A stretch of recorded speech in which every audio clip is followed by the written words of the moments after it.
कौशल किशोर जी, क्योंकि एक बड़ा सम्मेलन आप लोग कर रहे हैं और दलितों पर आपका फोकस है। कौशल किशोर जी, क्योंकि बीते अगर हम 4 चुनावों में देखें तो बीजेपी को दलितों का बहुत अच्छा वोट बैंक मिला, अच्छा खासा प्यार मिला है।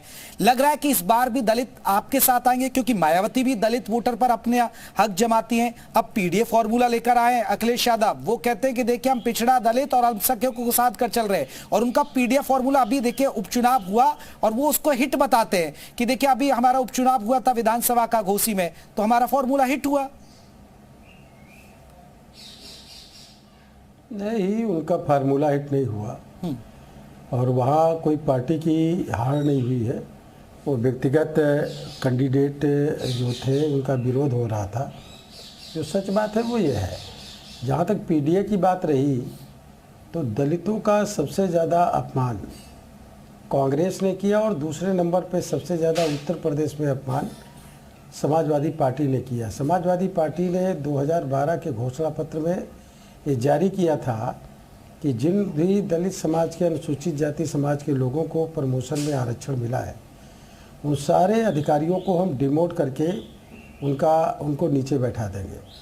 2012 में समाजवादी पार्टी सत्ता में आई, लाखों लोगों को शेड्यूल कास्ट अनुसूचित जाति के लोगों को, तहसीलदार को लेखपाल, एसडीएम को तहसीलदार, इंस्पेक्टर को दीवान, सीओ को इंस्पेक्टर, इस तरह नीचे के पदों पर पदावनति करके उनको बेइज्जत करने का, अपमान करने का काम किया लाखों लोगों का।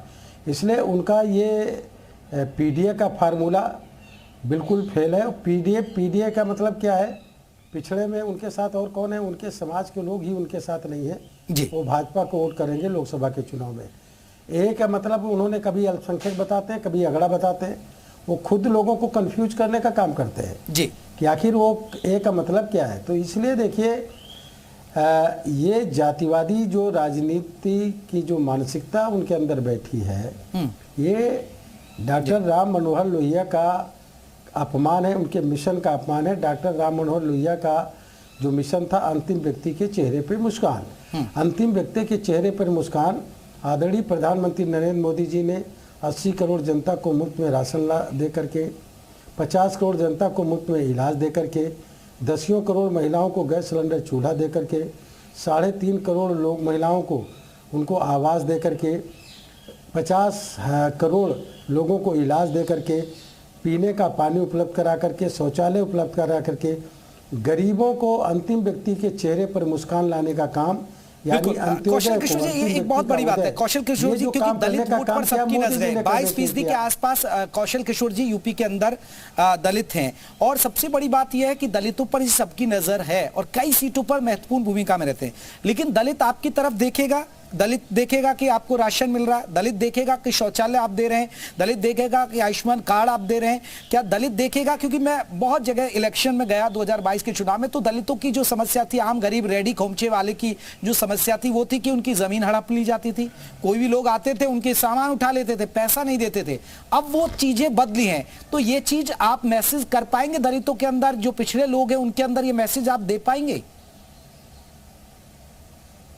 नहीं, हम महसूस कर रहे हैं। हमारी पार्टी सेवाई संगठन के तहत लाभार्थियों तक जाती, उनको लाभ पहुंचाने का काम करती है, उनको सारी सुविधाएं सरकार की उपलब्ध कराने का काम करती है। डॉक्टर के अंबेडकर जी के मिशन, शोषणविहीन जातविहीन समाज की स्थापना का मिशन केंद्र में मोदी जी की सरकार, प्रदेश में योगी जी की सरकार पूरा करने का काम कर रही है।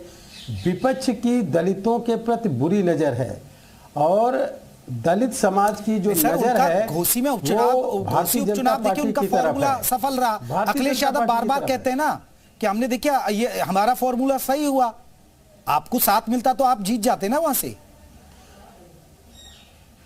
देखिए, मेरी बात सुन लीजिए, मैं बता रहा हूं कि मध्य प्रदेश, छत्तीसगढ़ और राजस्थान में सरकार कांग्रेस की बनी थी। जब लोकसभा का चुनाव आया तो सारी जगह सुपड़ा साफ हो गया और मोदी जी के नेतृत्व में भाजपा के कैंडिडेट सब लोकसभा के जीत के आए जी। इस इलेक्शन का कोई मतलब नहीं है, बाई इलेक्शन का कोई मतलब नहीं। कहने के लिए ढोल बजाएं अलग बात है।